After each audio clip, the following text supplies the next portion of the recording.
In other news tonight, federal and city leaders are working together to make our capital city safer, focusing on gun violence and prevention. All right, so before Elena went out to that breaking news, she filed this report.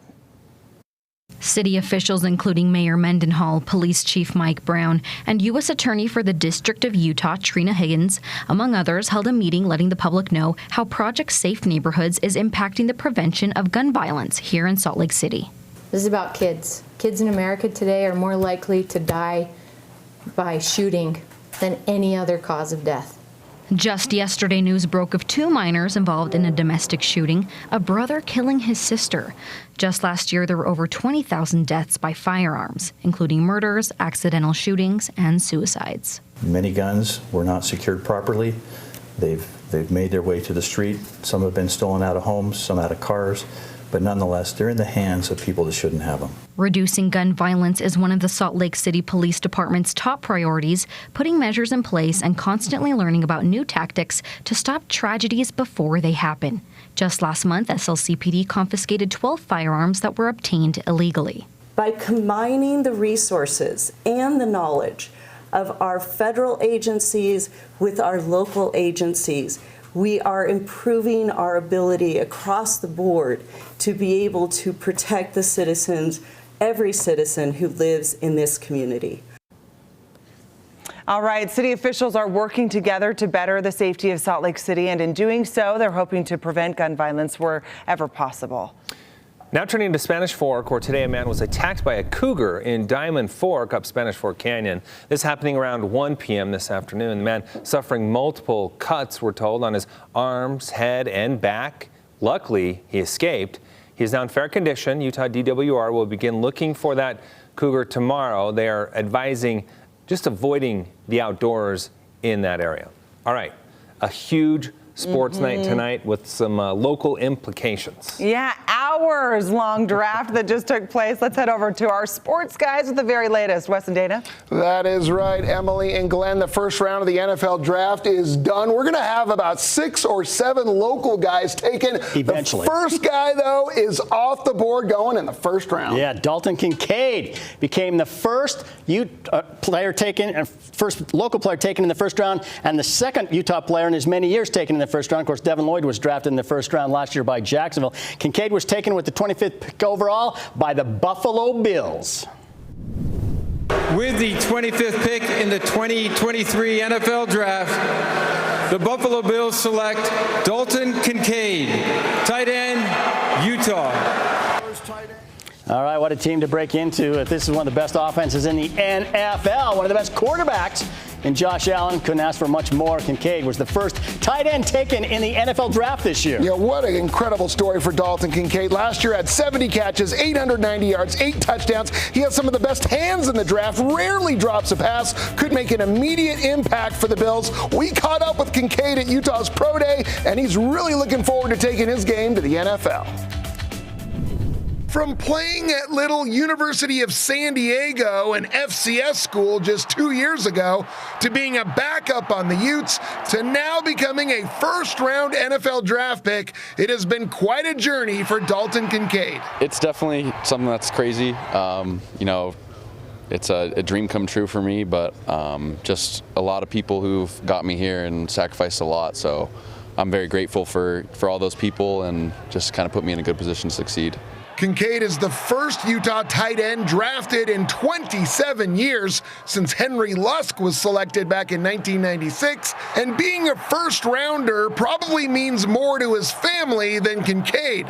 Honestly, I think it's more for my dad. I think he enjoys it a lot more. I think it would be a great reflection of this program. I think that kind of mean the most to me is it reflecting, Coach Fred Whittingham, Coach Whittingham, and Coach Ludwig, and kind of what they've all sacrificed and done to get me in the positions. Kincaid was recently 100% medically cleared by doctors from a back injury he suffered in the Colorado game. So during the workout process, Kincaid was basically just doing interviews with teams. It's fun. I mean, a little bit's, talking about your upbringing and then talking ball. So for me, that's kind of my favorite part is just, you learn a lot in these interviews. You're talking to all these different teams and they've got different terminology and just a good time to kind of grow and learn a lot about the game. Kincaid's biggest strength is his hands. Out of 150 passes thrown his way at Utah, he dropped just one.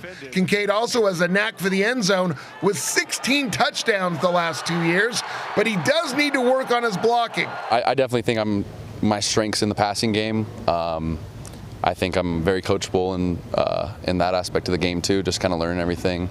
But I think just winning, that's kind of the big thing and something that's been consistent throughout my career, and just knowing how to win games. With guys like Travis Kelce, George Kittle, and Mark Andrews becoming such big parts of NFL offenses, the tight end position has never been more valued than it is today. Absolutely. I think that definitely helps a lot. I think the game's still changing. Tight ends are getting a lot more involved, and you see how valuable they are. So it's a lot of guys who have definitely set the way and set a good example. But I mean, it's up to us and like the current tight ends to keep it going. All right, let's take a look at the numbers. Kincaid, perfect size for an NFL tight end. 6 foot 4 inches tall, weighs 246 pounds. Last season, Kincaid had 70 catches for 890 yards, 8 touchdowns, 16 touchdown catches for him over the last couple of seasons. And as Dana mentioned in that story, just one drop ball in 150 chances. That's incredible. Being a first-round pick, he's going to have a lot of pressure on him to perform, but this kid is going to have a great career in the NFL at tight end. And as we mentioned, to go to an offense like Buffalo with Josh Allen throwing him, they do have Dawson Knox, who is an established tight end, so not a lot of pressure right away on Dalton Kincaid. But this is a kid that played 1 year of high school football, went to an FCS school, and now he is a first-round draft pick. 5th player taken from Utah by the Buffalo Bills. The last one was Zach Moss in 2020. All right, the BYU Cougars have an offensive lineman named Blake Freeland. He's excited about the possibility of being selected in tomorrow's 2nd or 3rd round. Yeah, Freeland's come a long way since his days at Harriman High, and now he's about to ascend to new heights. And for a guy that stands 6'8", that's saying a lot. Blake Freeland was always highly regarded by NFL scouts, but when he pulled off a 37-inch vertical leap, the highest ever by an offensive lineman at the NFL Combine, he started to skyrocket up draft boards. I had no idea. When I hit 37, I'm like, whew. I'm like, okay, let's go. Like, someone texted me, they're like, dude, I think that's a record. I hurried and looked it up, and I'm like, no way. So what does jumping have to do with being an offensive lineman? Well, that and his sub-5-second 40-yard dash, the 3rd fastest in the country, just shows Freeland's athleticism. I know I hear a lot of people like, well, you're never going to jump as an offensive lineman. I'm like, yeah, you're right. I'm never going to go up for jump ball or do any of that type of stuff. But everything we do is explosive. So I think being able to jump is just kind of a feature of explosiveness. Freeland's being projected to be drafted anywhere from the 2nd to the 4th rounds. 2nd day would be great, but again, you're starting from the bottom.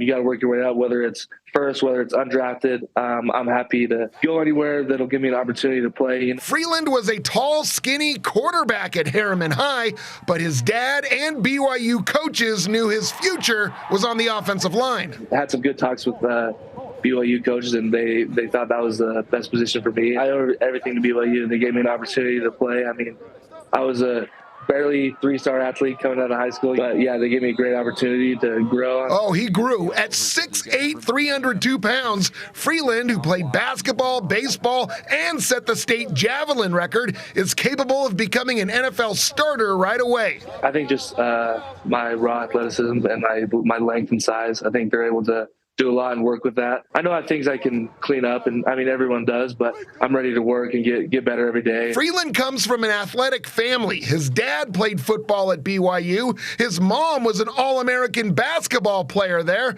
and his sister's a track star for the Cougars. So who's the best athlete in the family? I'll give it to my mom by far. I don't want to mess with her. Someone asked me if I'd play her one-on-one, and I was like, I don't want any smoke. I don't want any part of that. So this is a guy who's pretty good, right? The numbers on Freeland, impressive. 6 foot 8 inches tall, 302 pounds. Ran a 4.98 second 40-yard dash. That's fast for a man his size, fast for anybody. Actually, we mentioned his 37-inch vertical leap at the NFL Combine, the highest ever recorded for an offensive lineman. Dana, How about this? Where do you think he's going to go? I think he's going to go second, maybe third round, but this is proof that kids should play every sport. This guy played everything. I remember when he was a tall, skinny, 6'8" quarterback at Harriman High. Never thought he would be an NFL offensive lineman, but it's his athleticism that teams love, and I think he's going to be a solid offensive and shows tackle. you what you can do at the combine, how quickly you can move up the draft board. No by doubt performing well there. about it. All right, by the time rounds 2 and 3 wrap up, we could have 3 local players drafted. When Clark Phillips arrived at Utah as the highest-rated recruit in Utes history, well, you could tell he was destined for the NFL. Yeah, he may not be the tallest defensive back at 5'9", but what he lacks in size, he makes up for athleticism, speed, and the ability to be an absolute ball hawk.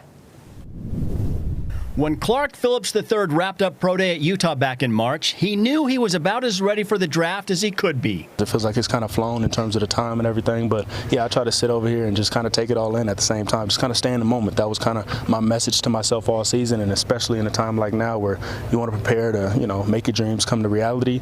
And this was kind of that last checkbox. This was kind of that last check mark that I wanted to check off and make it happen and get in front of everybody, all these teams, and it was a blessing. The scouts have been impressed with his athletic ability, but also with the intangibles that can't be measured. What I'm hearing right now is like the smarts, you know, the understanding of the game, and then also the versatility, being able to play everything. I pride myself on being athletic, but that's not all my game, you know. I take pride in, you know, preparing for every single matchup, every single game, formational tendencies, all of that stuff, and the things that you need in a football player. And so when it comes to preparing for this stuff, this is just what they want to see, and this is another thing that you got to check off. And so for me, it's just like I got to do my job, and this is what they want to see. They want to see the 40. They want to see all of that stuff. But I definitely understand that. Like I said, I'm a football player, and I guard receivers, and I make football plays. I don't play 40. I don't play shuttle. I don't play L-drill. I play football. And he plays it well. Phillips had a great career at Utah. He had 9 interceptions, 6 of them coming last year alone. He returned 4 of them for touchdowns. He's just the latest in a long line of great Utah defensive backs. It's legacy, man. I think it's a standard that those guys set before me, and I'm just trying to live it out, and I'm trying to keep it going. And on top of that, establish my own legacy as a Ute as well. And I feel like we all have, you know, a lot of things in common, but one of those things is just the culture, the RSMB, relentless, smart, nasty ball hawks. I feel like that goes, and it kind of, you know, goes straight into life as well. It's one of those things that not only on a football field that you take, but, you know, and it goes into being a great man and being a great father and all those, you know, qualities as well. Phillips never quit on the field, and he didn't quit when Pro Day was over. He knew how important it was to stay ready because the journey is just beginning. Training, recovery, keeping the body right, because as you guys probably know, like as soon as you're drafted, as soon as you get on the team, you're in minicamp, you know, rookie minicamp, sometimes the day after. So I want to make sure I'm still repped up and ready to go. I've never been the fastest, never been the biggest. Shoot, I'm probably shorter than everybody over here, but that's not my game, you know. Got to cover some of the best, and we fared really, really well. Yeah, size may be the only reason he slides to the 3rd round tomorrow. He goes 5'9", 184 pounds, as we mentioned, 9 career interceptions, 6 last year, 3rd in the nation, 4 pick sixes. He does have good speed, around a 4.51 second 40-yard dash. Wes, the kid has NFL written all over him ever since he came to Utah 3 years ago. I don't think anybody at Utah thought he would finish his career at Utah. He was going to the NFL. Yeah. He's probably going to go in the 3rd or 4th round. He's a great cornerback. They like his speed. They like his ability. They like his athleticism. So he should be a success. And he put up those numbers quarterbacks rarely threw his way. Exactly. So that's just 3 local guys that we expect to get drafted. Don't forget to join us tomorrow right after the draft, time permitting. We're going to wrap up rounds 2 and 3, and we'll see which local kids go then. Until then, let's head it over to Alana Brophy for a look at weather. Alana? Hi, gentlemen. You know, I drafted spring today. My first pick was the 70s, and that came through. Gorgeous close to the day. Don Can catching those pastels and sandy as the sun went down. You saw that cloud cover. It's because of cold fronts moving through the state. It's increased clouds and winds, changing things up as we head towards the end of the work week. We also have a wind advisory in effect for the Uinta Basin from Bernal over towards the state line. Gusty conditions expected behind that front, northwesterly winds in this portion of the state. Temperatures today, beautiful. It was a great day. 72 in Salt Lake, 86 in St. George, 70s on the eastern side of the state. Numbers are on the up and up. We've got a warming trend, and that comes with some concerns. We're going to talk about flooding concerns as well as what to expect with this front coming through and who's going to see easterly canyon winds for the overnight. I'll answer that question coming up after this break.